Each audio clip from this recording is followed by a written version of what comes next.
Hop, allez, bienvenue dans cette nouvelle vidéo. Aujourd'hui, on va regarder un autre de mes business, un autre SaaS. Pour ceux qui suivent ma chaîne, vous savez que je crée une application pour apprendre le japonais, mais à côté de ça, j'ai aussi créé un thème Shopify. Pour ceux qui ne savent pas ce que c'est tout simplement un template qu'on peut réutiliser pour créer un site sur Shopify.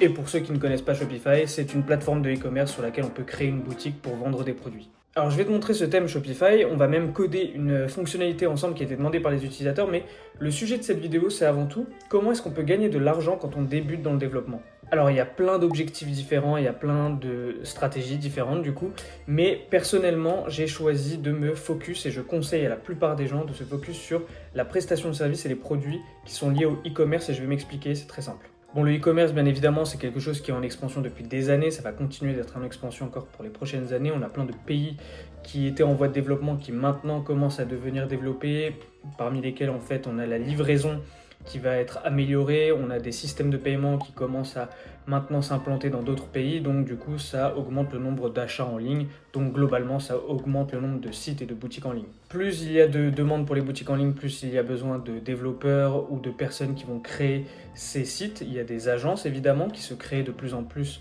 pour à la fois créer des sites internet, créer des boutiques en ligne, mais aussi améliorer des boutiques en ligne. Donc je pense que la demande du marché, elle est même plus à prouver.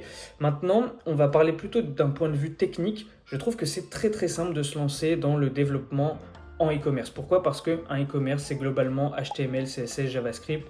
Des fois, on a d'autres technologies comme PHP pour WordPress. Je sais qu'il y a aussi d'autres CMS qui demandent d'autres langages. Par exemple, Shopify demande le liquide, mais c'est franchement pas compliqué à apprendre. Je ne sais même pas s'il y a vraiment besoin d'apprendre en soi, parce que c'est franchement pas très compliqué. Et globalement, toutes ces technologies, c'est assez simple. Il y a une énorme couche d'abstraction pour les développeurs, un tas de choses dont on n'a pas besoin de s'occuper, notamment tout ce qui va être back-end. Et ça, en fait, ça permet de pouvoir directement proposer des services assez rapidement. Alors je vous le dis tout de suite, c'est pas la chose la plus intéressante ni la plus passionnante à faire. C'est sûr qu'il y a un tas de langages et un tas de projets qui sont beaucoup plus intéressants, des infrastructures qui sont beaucoup plus complexes, des langages qui sont plus avancés, qui permettent de faire plus de choses, d'avoir plus de liberté, de faire de l'algorithmie. Toutes ces choses-là sont très intéressantes et je pense que quand on est un jeune développeur, c'est important d'ailleurs de bien connaître les bases et donc de prendre des langages de bas niveau. Mais dans le simple but de vouloir gagner de l'argent avec le code, je pense que se lancer directement dans l'e-commerce, c'est une bonne solution. Et ensuite, il y a moyen de transitionner vers autre chose. Et une dernière chose que j'ajouterais, c'est que la clientèle est plutôt agréable, puisqu'en fait, on ne va pas avoir des entreprises tech, mais plutôt des gens qui ont besoin d'un prestataire de service. La plupart du temps, vous serez le seul développeur pour une mission ou deux, ou pour créer un outil en particulier. Et donc, ça rend la chose beaucoup plus simple au niveau déjà de l'embauche, puisqu'on n'a pas besoin de prouver des skills qui sont énormes. On ne va pas avoir une interview technique comme on pourrait avoir dans les entreprises tech. On doit résoudre des problèmes, on doit montrer la connaissance qu'on a dans certains aspects du code. Là, ça ne va pas du tout, mais alors pas du tout être le cas. La plupart du temps, la personne qui fait l'interview, c'est quelqu'un qui ne s'y connaît pas du tout en code. Et c'est aussi des entreprises qui, la plupart du temps, ont de l'argent, parce qu'en fait, la tech, c'est pas leur fonds de commerce. Ils gagnent de l'argent autrement. Et ils réinvestissent cet argent en fait pour soit créer un site, soit améliorer leur site. Donc on a des clients qui sont prêts à payer assez cher parce qu'ils ont de l'argent, et en plus de ça, qui ne sont pas très demandants au niveau technique. Donc je pense que c'est encore une fois une très bonne façon de débuter et d'avoir ses premières expériences en code et en développement. Bon allez, trêve de bavardage, on a assez discuté, maintenant on va passer sur mon écran et on va coder. Alors avant de rentrer dans le vif du sujet, déjà n'hésite pas à t'abonner et à lâcher un like si cette vidéo te plaît. Et je vais rapidement te faire un petit tour du propriétaire d'un thème Shopify, comment ça marche, comment c'est créé. Déjà, on va aller dans l'éditeur du thème pour comprendre ce que l'utilisateur voit. L'utilisateur, il peut tout simplement agencer des sections et des blocs. C'est comme ça que le thème Shopify marche.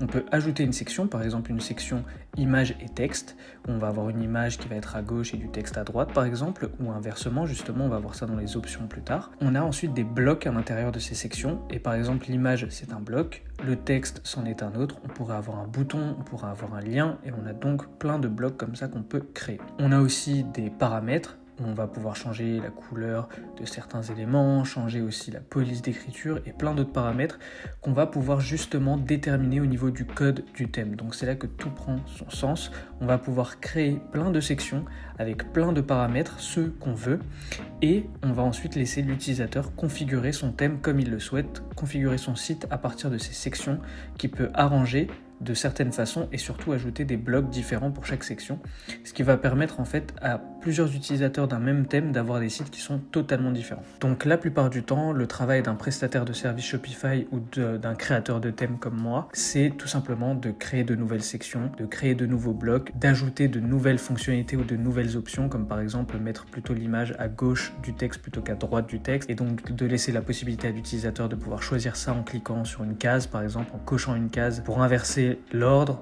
ajouter de nouvelles sections, par exemple un timer, parce que ça va bientôt être le Black Friday, on veut mettre un compte à rebours pour la fin des offres et ce genre de choses, et il faut que toutes ces sections soient paramétrables, donc que la personne puisse mettre une date de fin pour le timer, que la personne puisse mettre un texte et une image pour la section image avec texte, etc. Il existe un tas de vidéos YouTube qui expliquent tout ça plus en détail, et la documentation et le site de Shopify qui sont aussi très bien faits, donc je vais m'arrêter là pour l'explication, et maintenant on va ensemble créer de nouvelles fonctionnalités dans mon thème. Je tiens à préciser qu'il y a une version d'essai où vous pouvez télécharger le thème gratuitement et l'essayer sur une boutique Shopify, donc n'hésitez pas, je mets tous les liens dans la description. Je mettrai aussi 3 liens de boutique démonstration qui permettent de voir ce qu'il est possible de faire avec le thème. Allez, c'est parti. Donc là, j'ai mon code qui est juste ici avec mon thème. On va commencer par regarder ce qui a été demandé par les utilisateurs. Pour le bien de cette vidéo et pour que ce soit digeste, j'ai choisi seulement 4 petites tâches, 4 petites features qui ont été demandées par les utilisateurs et une correction de bugs. Donc c'est juste ici. Ici, on va ajouter la possibilité de pouvoir indexer ou non des pages sur Google. On va régler un problème au niveau du header, notamment le header transparent. Je vais expliquer tout ça juste après. Je vais mettre la possibilité de pouvoir agrandir les color swatch, qui sont en fait des sélecteurs de variantes au niveau des produits. Pareil, on va regarder tout ça juste après. Et une option pour afficher le titre au niveau du fil d'Ariane, parce que de base sur mobile, on ne l'affiche pas puisque ça prend trop de place, mais certains utilisateurs veulent quand même l'afficher. Alors c'est parti, on va commencer juste ici avec la balise noindex. Alors qu'est-ce que c'est une balise noindex? Juste pour récapituler rapidement. Une balise noindex, c'est une balise qui permet de ne pas indexer une page sur Google. Il y a certaines pages qu'on ne veut pas indexer, ça peut être des produits cadeaux, ça peut être des pages explicatives comme des guides de taille, etc.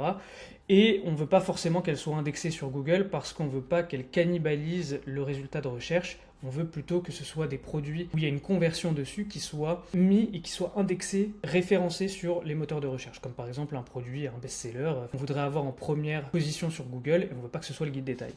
Donc ici, mon idée, c'est d'ajouter au niveau des produits, donc c'était mon idée de base, mais je me suis rendu compte là en réfléchissant que ça n'irait pas, d'ajouter en fait une balise ici. Donc en fait, dès que les utilisateurs ajoutent une balise, comme par exemple le noindex, ajouter ici, hop, enregistrer, en fait, moi dans le code, je regarde les balises de ce produit, des produits, et s'il y a la balise noindex, j'indexe pas du coup. Et je mets la balise noindex dans le code. Mais le problème, c'est que ça va pas trop marcher parce que on peut ajouter des balises ici, on peut ajouter des tags au niveau des produits. Malheureusement, si je vais ici dans les pages sur Shopify, je vais par exemple sur cette page, on n'a pas de tag, on n'a pas de balise, donc c'est un petit peu embêtant. Ici, comme on peut le voir, il n'y a rien qui nous permet de pouvoir choisir ou pas si cette page est indexée. Je ne vais pas utiliser le modèle parce qu'ici, les modèles, ça sert à autre chose. Donc mon idée, c'est d'utiliser les métafields. Les métafields, ce sont des données personnalisées qu'on peut ajouter à des éléments sur Shopify, que ce soit des pages, des articles de blog, des produits, etc. Et comme j'ai besoin d'avoir cette fonction noindex sur les produits, les collections, on va en avoir besoin aussi sur les pages, les blogs et les articles de blog, par souci d'homogénéité, je vais utiliser la même chose partout et je vais utiliser un métafield. Alors, on va regarder ensemble ce que c'est un métafield. Je vais commencer par les pages. Je vais ajouter une définition et donc ici, je vais l'appeler noindex. Ici, je vais juste changer l'espace nom, je vais mettre SEO, juste pour un petit peu hiérarchiser tout ça. Et je vais sélectionner un type, ça va être vrai ou faux. Je crois que ça s'appelle comme ça, oui, voilà. C'est un booléen. Donc en gros, si de base ce sera faux, c'est-à-dire que noindex sera faux, donc la page sera indexée.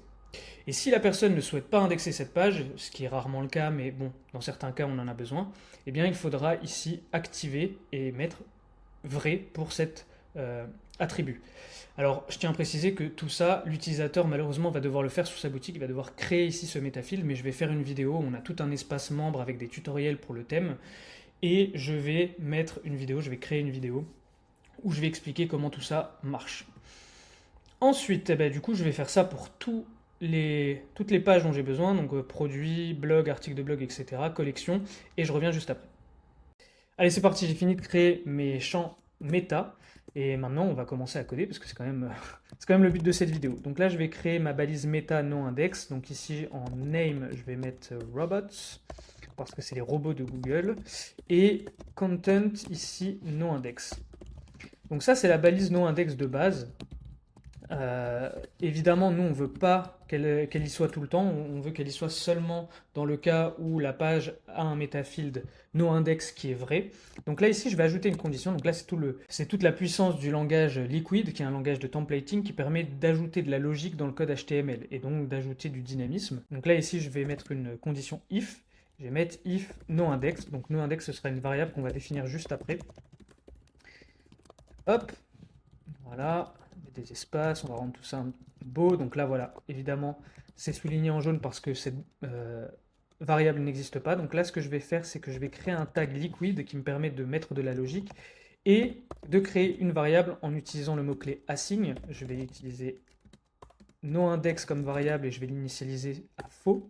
Et ensuite, je vais faire des checks sur le métafield des pages. Le truc, c'est qu'on a des métafields sur les pages produits, articles de blog, collections, etc. Et tout ça, c'est des objets différents en liquide. Il n'y a pas un objet global sur la page, il y a des objets différents pour chaque type de page. Donc là, je vais commencer par exemple par product. Ici, je vais checker les metafields et ensuite, je vais checker notre metafield qui est sur le namespace SEO noindex. Et ensuite, je vais regarder si c'est vrai ou pas. D'ailleurs, je pourrais enlever ça, mais bon, je vais quand même le laisser juste pour un petit peu de verbose, pour rendre le code un petit peu plus clair. Je vais mettre assign noindex égale true. Donc là, en fait, je change la valeur de cette variable noindex parce que si le metafield est bien vrai, et bien du coup, je vais changer la valeur de cette variable en vrai. D'ailleurs, ici, une petite faute d'orthographe puisque si je dis pas de bêtises, c'est comme ça qu'on l'a appelé au niveau de Shopify. On continue, else if, et là, du coup, collection, bah voilà. Copilot a bien compris ce qu'on voulait faire. On va regarder sur tous les templates de page. Donc là, on a page, on a la collection, le blog, parfait. Et ensuite, il manque l'article. Voilà, parfait, nickel. Donc on va, hop, faire comme ça. Et ensuite, on va finir ici notre condition. Donc, bah écoutez, là, normalement, ça devrait marcher, hein. On a notre variable qui devrait être normalement initialisée. Et ensuite, on regarde si cette variable est vraie ou pas. Et en fonction de ça, on rend ou pas cette balise noindex. Donc là, ici, ce que je vais faire, c'est que je vais envoyer tous mes changements sur GitHub, juste pour bien compartimenter tout ça, et pour garder une version de ce code. Donc là, ici, je vais mettre noindex tag, et j'envoie tout ça. Ensuite, je vais démarrer un serveur local pour voir le preview du thème. Donc là, je vais faire thème, non, Shopify theme dev store. Ensuite, c'est self-made theme. Donc self-made theme ici, c'est tout simplement le nom de la boutique Shopify. Ici, si on regarde l'URL, c'est juste ici. Donc c'est ce store-là, c'est l'identifiant du store en fait, tout simplement. Et donc là, en fait, ça démarre un environnement local, un serveur local, ici sur l'URL classique 127.0.0.1 sur le port 92.92. Et ici, du coup, je peux directement accéder à un preview du site, à un preview du thème. Alors, ça ressemble à rien parce que c'est une boutique de test, hein, mais en fait, ça va permettre d'avoir toutes les données de cette boutique avec le thème qui est juste ici, avec le code qui est juste ici. Donc le thème, il est aussi juste ici. D'ailleurs, il a été mis à jour à l'instant parce que c'est connecté directement à mon GitHub. Mais le truc, c'est que je dois envoyer mes changements sur GitHub à chaque fois que je veux voir un changement. Alors qu'ici, on a le hot reload qui permet de faire un changement dans le code et de pouvoir directement voir le changement instantanément. Donc ici, on est sur le produit CAPS.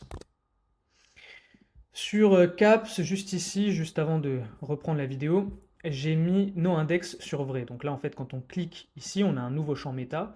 Et là, je peux choisir vrai. Parfait. Donc là, normalement, sur ce produit, on devrait logiquement avoir notre balise noindex. Donc pour ça, je vais tout simplement aller dans le code et puis je vais chercher, je vais faire ctrl-f, noindex. Et là, on a bien cette balise qui est juste ici. Donc ça devrait être tout bon. Je vais juste évidemment vérifier sur une autre page qui n'a pas cette balise. Donc là, je vais aller sur accessoires, pourquoi pas. Je ne sais pas vers où ça redirige. Ok, on va regarder sur ce produit-là. Et là, du coup, si je cherche noindex, je devrais rien trouver. Voilà, donc là, je trouve rien parce que ce produit n'a pas de métafield vrai pour nos index. Allez, on continue maintenant. On a ici, allez, on va faire celle-ci parce que c'est assez simple. Donc on va aller directement ici dans Breadcrumbs et donc on a normalement le titre du produit qui doit être quelque part ici, voilà, juste ici. Donc pourquoi ça ne s'affiche pas sur mobile? Parce que certainement ici j'ai ajouté du CSS. Voilà, c'est juste ça. On doit avoir un display none, voilà, c'est celui-ci. Ou celui-ci. Non, voilà, c'est celui-ci qui ne s'affiche pas. Donc on va vérifier tout ça ensemble. Je vais aller encore une fois sur mon environnement local. Ici, je vais aller sur un produit. Voilà, ici, on a bien accueil, ensuite le nom de la collection et le titre du produit. Et si je vais sur mobile, ici, on n'a plus le titre du produit. Donc, par contre, il doit quand même être ici. Voilà, c'est celui-ci. Et donc là, ici, si j'enlève... Voilà, ici, ça se met bien. Et on a aussi le after, je crois qu'il faut... Ok, d'accord.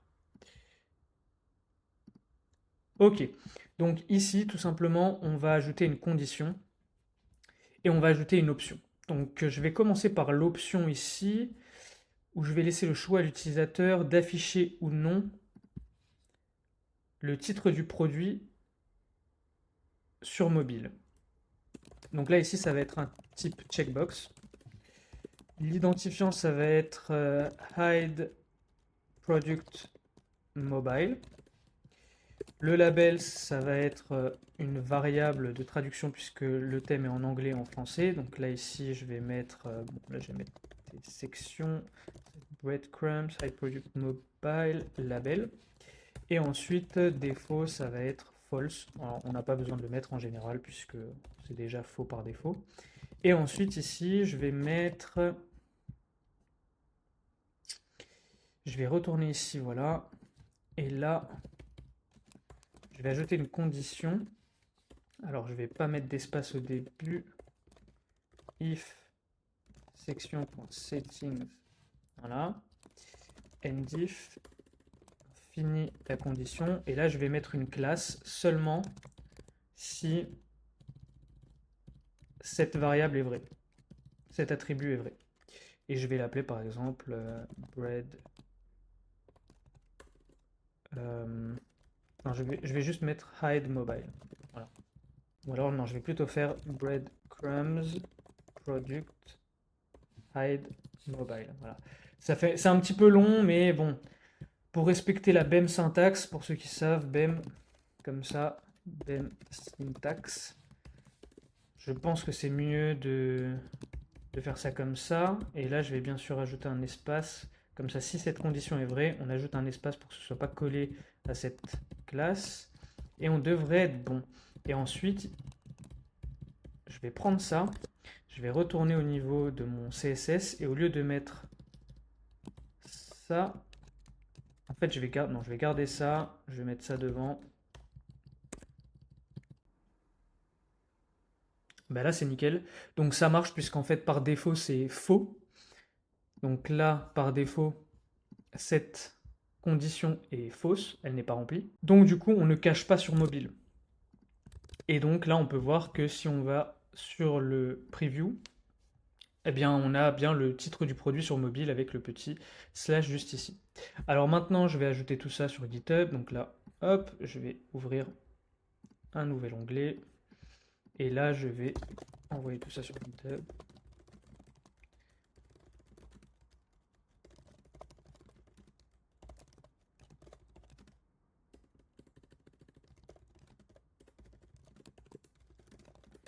Voilà, donc ça va me permettre de l'avoir directement à ce niveau-là. Alors pourquoi je veux l'avoir sur ma boutique? Parce que là, je vais utiliser l'éditeur du thème, puisque du coup, j'ai besoin de changer l'option que je viens de créer. Et je sais qu'il y a un éditeur de thème directement ici qui est lié au code, directement dans l'environnement local, mais j'aime pas trop l'utiliser parce que des fois, il y a des gaps au niveau des données, c'est un petit peu chiant. Donc moi, je préfère l'utiliser directement sur la boutique en ligne. Ici, je vais aller sur produit, du coup, bandana. Est-ce qu'on est sur le bandana ou sur la... On est sur la casquette, donc je crois que c'est un produit par défaut. Et donc là, ici, si je prends ma section fil d'Ariane, ici maintenant, j'ai une nouvelle fonctionnalité avec évidemment la variable de traduction qui n'est pas encore mise. Donc il faut que je la fasse.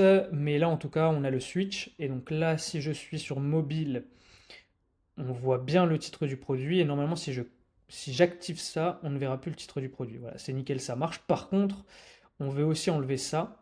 Donc je vais enregistrer, je vais récupérer les changements juste ici. Alors du coup, je sais ce qui va pas, c'est qu'ici on prend l'avant-dernier élément breadcrumb product.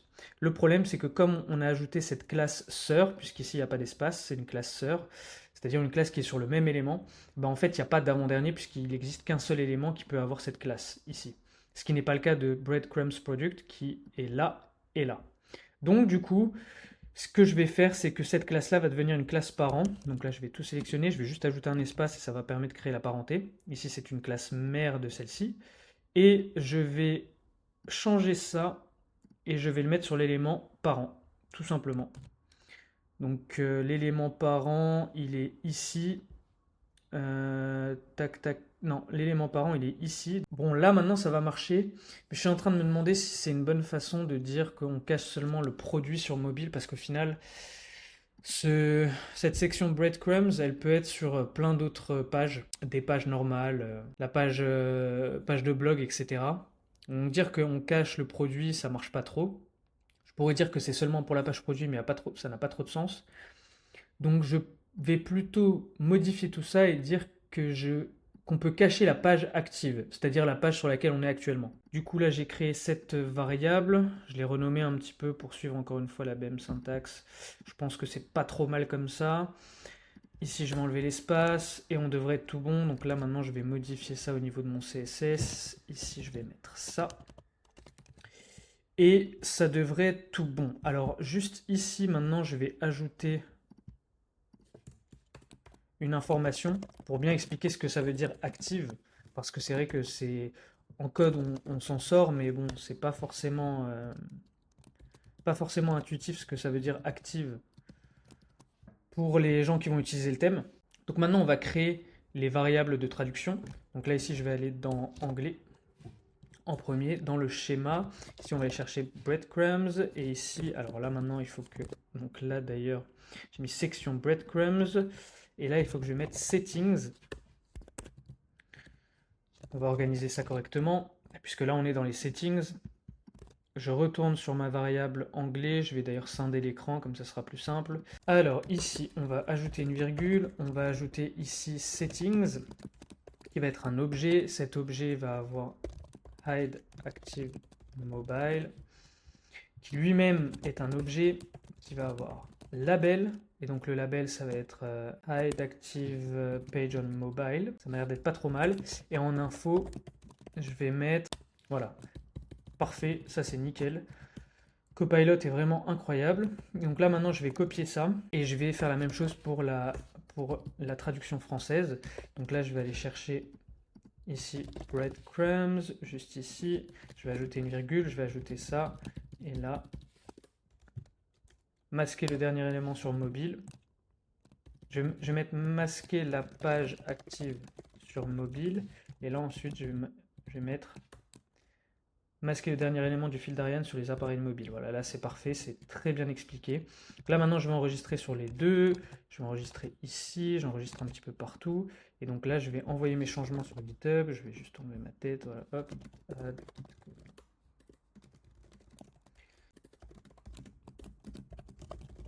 Là je vais mettre fixing logic, fixing breadcrumbs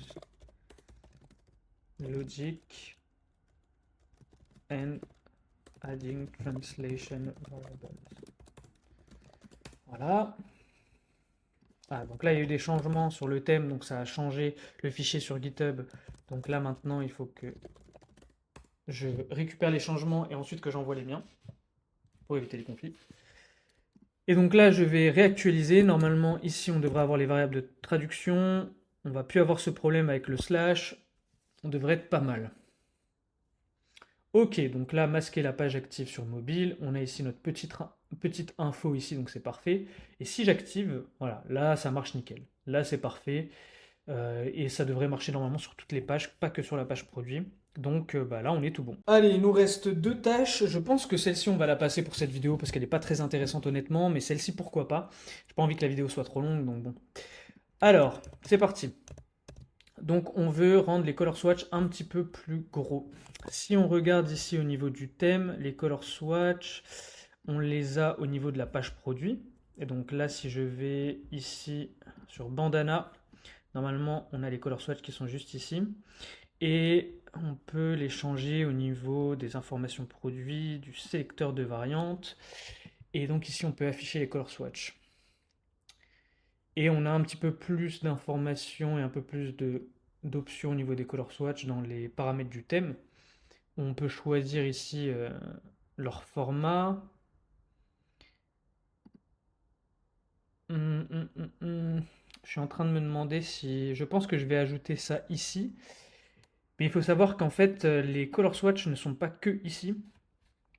Ils sont aussi au niveau des collections. Et peut-être que la personne veut changer la taille au niveau de la collection indépendamment de la fiche produit et vice-versa.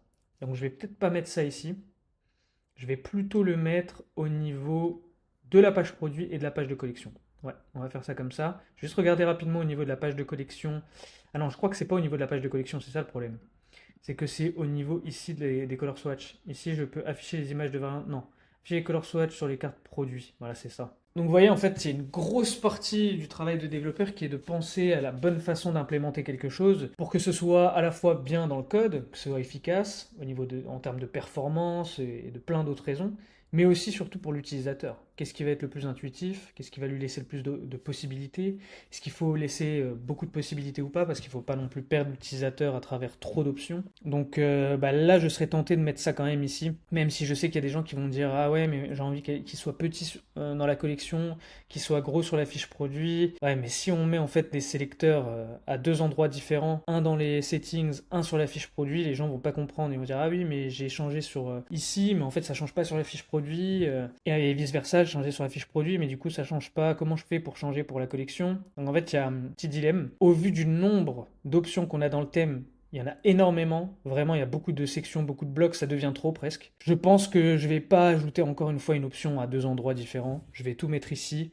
Voilà, ça va limiter un petit peu ce qu'on peut faire. Après je peux toujours ajouter deux sélecteurs ici, un pour la fiche produit et un pour la page de collection, c'est pas déconnant. Au moins tout est au même endroit. Ok, du coup je vais partir sur deux sliders pour que la personne puisse choisir la largeur en pixels. Ça permettra à tout le monde de pouvoir mettre la taille nécessaire, la taille qu'ils veulent, et en même temps avoir une taille différente sur la page produit, sur la page de collection, puisque c'est vrai que sur la page de collection, on veut souvent des plus petits que sur la page produit, puisque sur la page produit, on veut montrer plus de détails. Là, ça ressemble à rien, hein. Encore une fois, ça ressemble vraiment à rien, mais si on va sur des boutiques démo, comme je vais mettre dans la description, n'hésitez pas à checker les boutiques démo, on peut faire des trucs sympas, et c'est vrai qu'on peut ici mettre plus de détails dans des color swatch qui sont un peu plus gros. Donc c'est parti, on va faire ça comme ça. Allez. Donc là, ce que je vais faire, c'est que au même endroit où je peux choisir mon color swatch, ici, mes color swatch, dans les settings, ici, je vais ajouter type. Là, ça va être range. ID, ça va être color swatches with product. Parce que ça sera pour les produits, celle-ci. Label, du coup, ça va être une variable de traduction. Parfait. Le minimum, ça va pas être 0. Le minimum, ça va être ce qu'on a actuellement parce que je trouve que c'est déjà très petit. Donc là, si je dis pas de bêtises, pardon, c'est 2 REM, ce qui correspond à 25 pixels. Ouais, 25. Donc je vais mettre 25 et en max, ouais, je vais mettre 100. Hein. Ce que les gens veulent mettre. Je vais juste regarder à quoi ça correspond 100 pour voir comment ça rend. Donc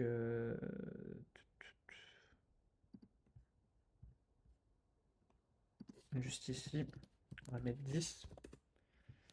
Bon, c'est assez gros, mais on ne sait jamais. Hein. Peut-être qu'il y a des gens qui vont trouver une. Parce que s'il n'y a que 3 produits, pourquoi pas, hein. Peut être. Peut y avoir un truc, peut y avoir un délire. Donc on va faire ça comme ça. step 1, non pas 0,5, 1, unit pixel. Et en défaut, on va mettre 25 comme c'est actuellement.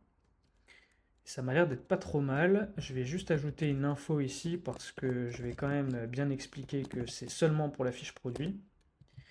Et là, du coup, je vais copier ça et je vais le mettre pour...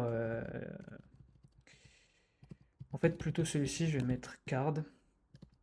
Pour garder la même hiérarchie qu'on a déjà, où les cartes sont en premier avant les produits. Card, voilà. Et donc là, on devrait être tout bon.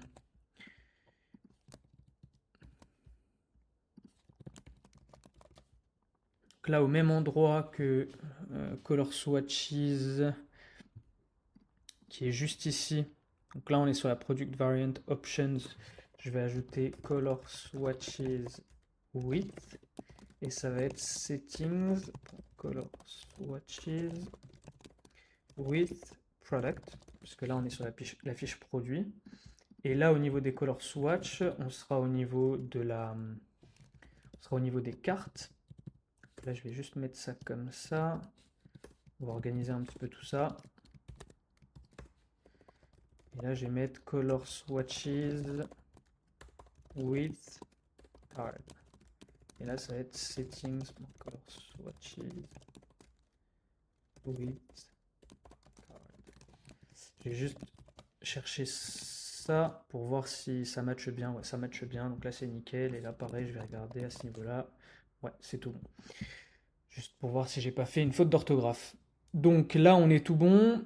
Donc ça va me permettre en fait de créer, d'avoir ma variable juste ici et de pouvoir la réutiliser dans le CSS, puisqu'il faut qu'on fasse le pont entre la logique qu'on peut avoir dans le HTML grâce au liquid, et le liquid c'est juste ici, et notre variable au niveau CSS, sauf qu'on ne peut pas créer un fichier de CSS qui contient du liquid.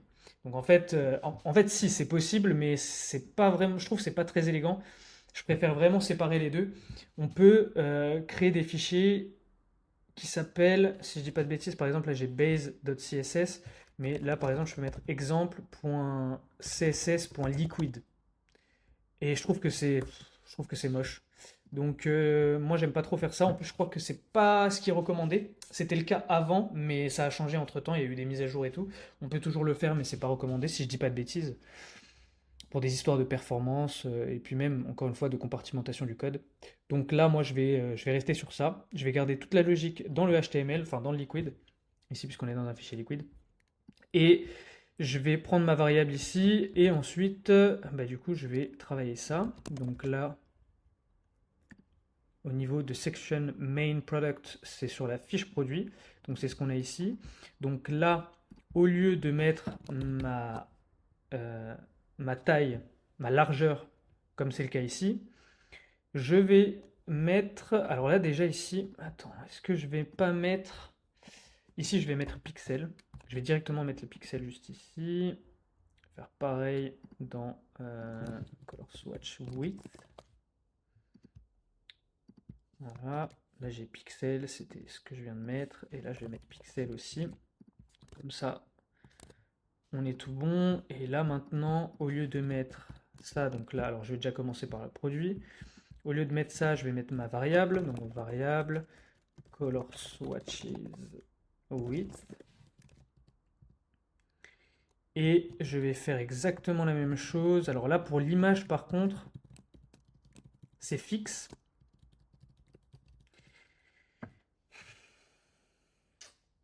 Donc les gens ne pourront pas changer pour l'image, mais ils pourront changer pour le reste. Est-ce que c'est logique? Pas vraiment. Je pense que je vais faire une formule où ça sera par exemple 2 ou 3 fois la taille des color swatch de base. Bon allez, je vais faire ça. Donc là je vais mettre var color swatches width image. Je sais pas si c'est la meilleure façon de le mettre en place, mais bon. Et là du coup au niveau produit, en fait je vais faire comme ça. Et là, ici, je vais mettre times. Donc ça permet de faire des calculs dans Shopify. Et je vais multiplier par 2,5. Donc en fait, les images seront 2,5 fois plus grandes que les color swatch de base. Je m'explique. Parce que là, c'est vrai que ça peut paraître un peu abstrait si on ne connaît pas le thème.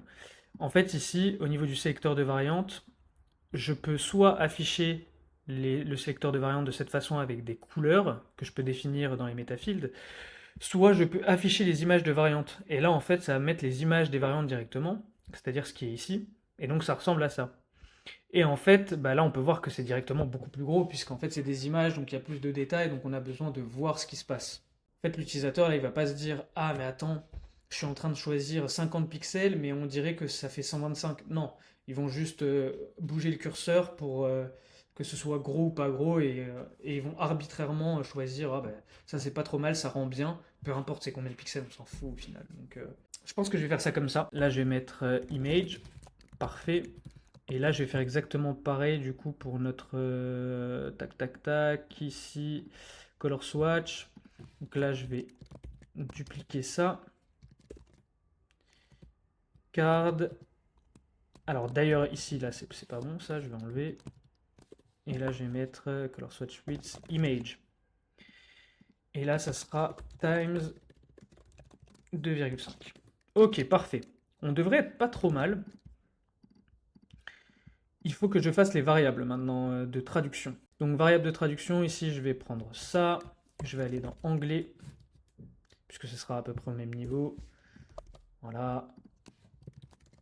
Je vais copier ça 2 fois. Je vais copier qu'une fois plutôt. Color swatches width. Et le label, ça va être color swatches product. Width product. Non, c'est card en premier. Card.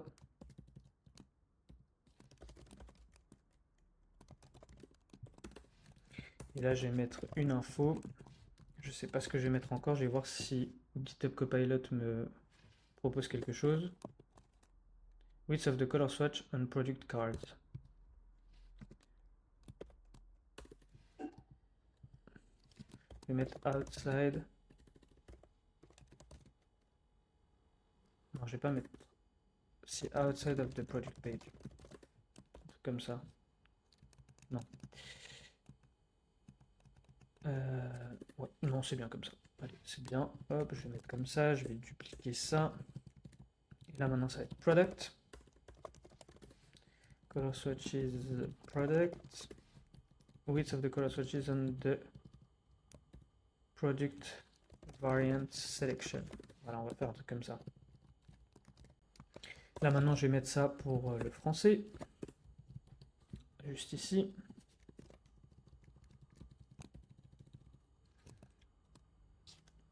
Et là, je vais juste mettre taille des color swatches.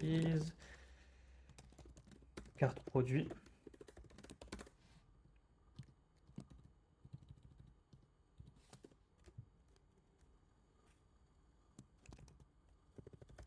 S'applique uniquement aux cartes produits hors sélecteur de variantes. Je pense que ça va être assez compréhensible comme ça. Je vais copier ça. Taille des color swatch. Et là, je vais mettre sélecteur de variantes. Non, je vais mettre produit. Je vais mettre produit. Et là, du coup, ensuite, je vais expliquer que c'est dans le sélecteur de variantes. Plus simple comme ça. Ça s'applique uniquement au produit dans le sélecteur de variantes. Sélecteur de variantes, on va mettre avec un S. Taille des color swatch, carte produit, s'applique uniquement aux cartes produits. Bon, comme ça. S'applique uniquement aux produits dans les sélecteurs, dans le sélecteur de variantes. Taille des color swatch au niveau du produit. Ok, ça m'a l'air d'être pas trop mal. Écoutez, on va regarder si ça marche. Hein. Parce que là, je crois que normalement tout est bon. Là, non, je vois que non. C'est toujours pas bon. Puisque là, on a changé pour le section main product. Width image. Donc là, on est tout bon, mais maintenant, il faut qu'on fasse aussi pour ce qui est au niveau de la collection et au niveau en dehors des produits. Donc là, ici, width, je vais changer, mettre variable color swatches width card. Non, juste width. Voilà, là, c'est nickel. Et maintenant, il faut aussi qu'on change ici. Et là, ça va être image. Voilà. Et normalement, on devrait être bon là. Donc, je vais envoyer tout ça. Encore une fois, je suis obligé parce que j'ai envie de voir comment ça rend dans l'éditeur du thème. Donc, color swatches width. Il y a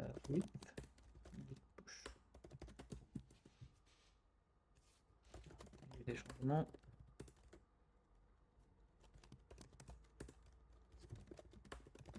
Ok, alors c'est bon, j'ai envoyé les changements et là on voit qu'il y a un gros problème. Mais en fait, je viens de me rendre compte que ici il y a un problème dans le settings schema, juste ici. J'ai certainement oublié une virgule ou j'en ai mis une en trop, donc on va regarder tout ça ensemble. Voilà, c'est juste ici, j'ai oublié une virgule. Donc il faut être super attentif avec le JSON sur Shopify, ou même en général. Donc là, je vais renvoyer mes changements encore une fois.